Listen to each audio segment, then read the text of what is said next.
Previously. War engines took colossal proportions, and projectiles launched beyond permitted distances cut inoffensive pedestrians to pieces.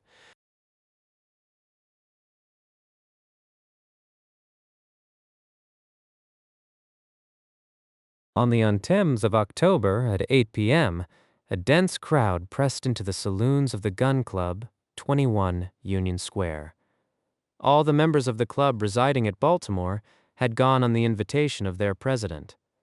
The Express brought corresponding members by hundreds, and if the meeting hall had not been so large, the crowd of savants could not have found room in it. They overflowed into the neighboring rooms, down the passages, and even into the courtyards.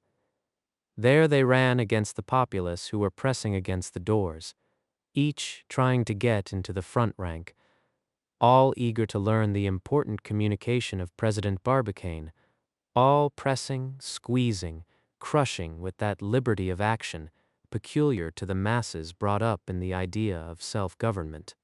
That evening, any stranger who might have chanced to be in Baltimore could not have obtained a place at any price in the large hall.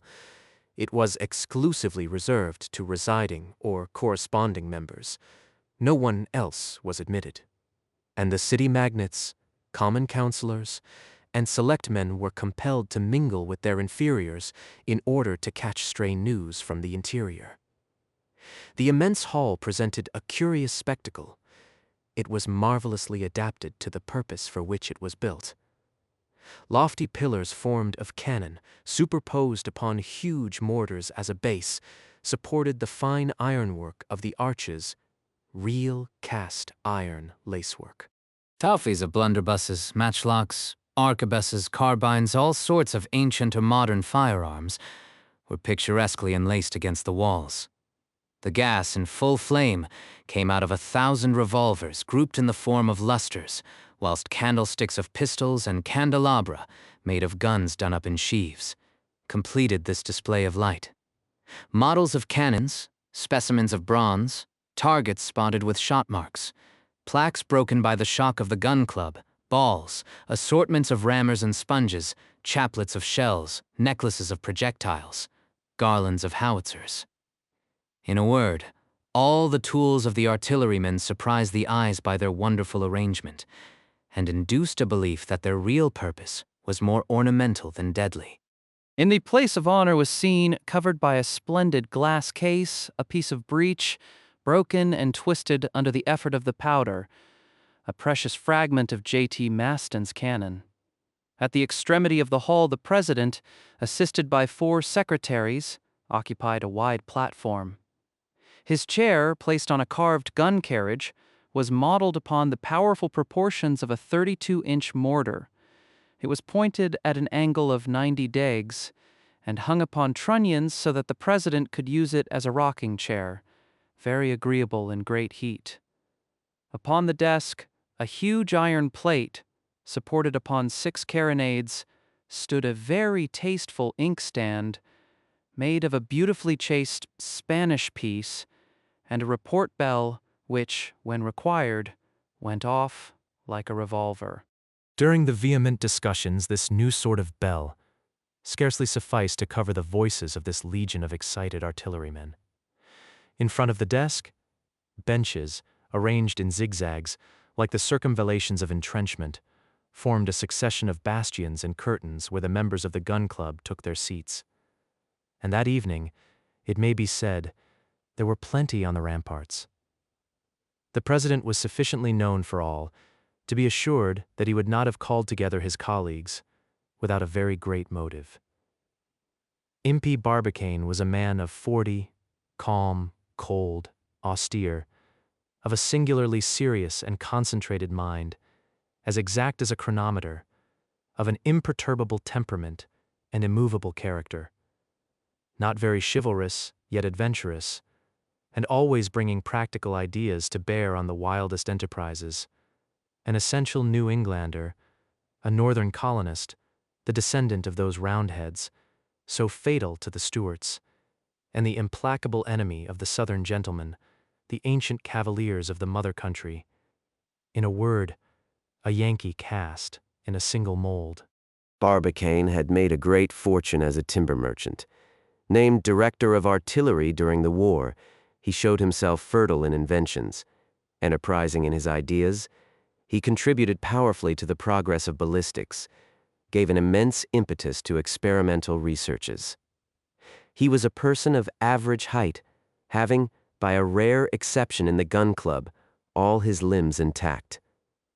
His strongly marked features seemed to be drawn by square and rule, and if it be true that in order to guess the instincts of a man one must look at his profile, Barbicane's scene thus offered the most certain indications of energy, audacity, and sang-froid.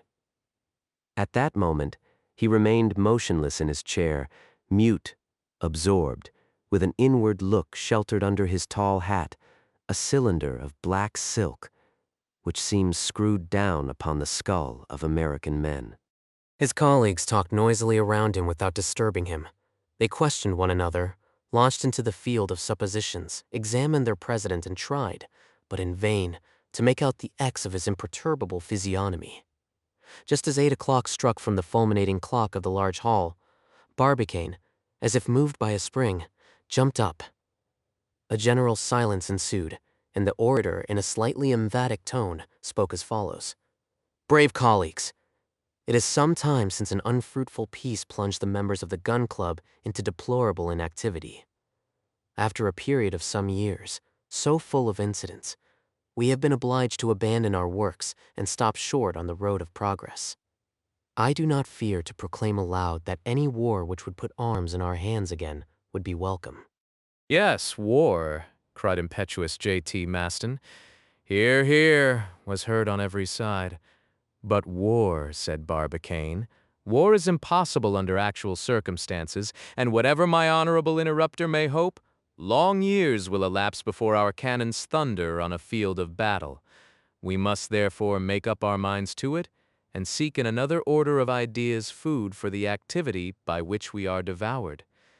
The Assembly felt that its president was coming to the delicate point. It redoubled its attention. A few months ago, my brave colleagues, continued Barbicane, I asked myself if, whilst still remaining in our speciality, we could not undertake some grand experiment worthy of the 19th century, and if the progress of ballistics would not allow us to execute it with success. I have therefore sought, worked, calculated, and the conviction has resulted from my studies that we must succeed in an enterprise that would seem impracticable in any other country. This project, elaborated at length, will form the subject of my communication. It is worthy of you, worthy of the Gun Club's past history, and cannot fail to make a noise in the world. Much noise? Cried a passionate artilleryman. Much noise in the true sense of the word, answered Barbicane. Don't interrupt, repeated several voices. I therefore beg of you, my brave colleagues, resumed the president, to grant me all your attention. A shudder ran through the assembly. Barbicane, having with a rapid gesture firmly fixed his hat on his head, continued his speech in a calm tone. There is not one of you, brave colleagues, who has not seen the moon, or at least heard of it. Do not be astonished if I wish to speak to you about the Queen of Night. It is, perhaps, our lot to be the Columbuses of this unknown world. Understand me, and second me as much as you can. I will lead you to its conquest, and its name shall be joined to those of the 36 states that form the grand country of the Union. Hurrah for the moon! Cried the Gun Club with one voice. The moon has been much studied, resumed Barbicane. Its mass, density, weight, volume, constitution, movements, distance, the part it plays in the solar world are all perfectly determined. Selenographic maps have been drawn with a perfection that equals, if it does not surpass, those of terrestrial maps. Photography has given to our satellite proofs of incomparable beauty. In a word, all that the sciences of mathematics, astronomy, geology, and optics can teach is known about the moon. But until now, no direct communication with it has ever been established. A violent movement of interest and surprise welcomed this sentence of the orator. "Allow me," he resumed, "to recall to you in few words how certain ardent minds embarked upon imaginary journeys pretended to have penetrated the secrets of our satellite. In the 17th century, a certain David Fabricius boasted of having seen the inhabitants of the moon with his own eyes. In 1649, a Frenchman, Jean Baudouin, published his Journey to the Moon by Dominique Gonzalez, Spanish adventurer. At the same epoch, Cyrano de Bergerac published the celebrated expedition that had so much success in France. Later on, another Frenchman, that nation took a great deal of notice of the moon, named Fontenelle, wrote his Plurality of Worlds, a masterpiece of his time. But science in its progress crushes even masterpieces. About 1835, a pamphlet, translated from the New York American, related that Sir John Herschel, sent to the Cape of Good Hope there, to make astronomical observations, had by means of a telescope, perfected by interior lighting, brought the moon to within a distance of 80 yards. Then he distinctly perceived caverns in which lived hippopotami, green mountains with golden borders, sheep with ivory horns, white deer, and inhabitants with membranous wings like those of bats. This treatise, the work of an American named Locke, had a very great success. But it was soon found out that it was a scientific mystification, and Frenchmen were the first to laugh at it. "Laugh at an American," cried J.T. Maston. "But that's a casus belli." Be comforted, my worthy friend. Before Frenchmen laughed, they were completely taken in by our countryman.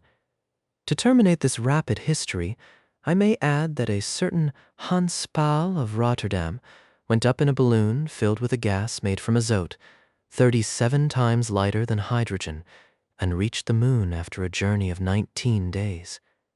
This journey, like the preceding attempts, was purely imaginary, but it was the work of a popular American writer of a strange and contemplative genius. I have named Edgar Poe. "Hurrah for Edgar Poe!" cried the assembly, electrified by the words of the president. I have now come to an end of these attempts, which I may call purely literary, and quite insufficient to establish any serious communications with the Queen of Night.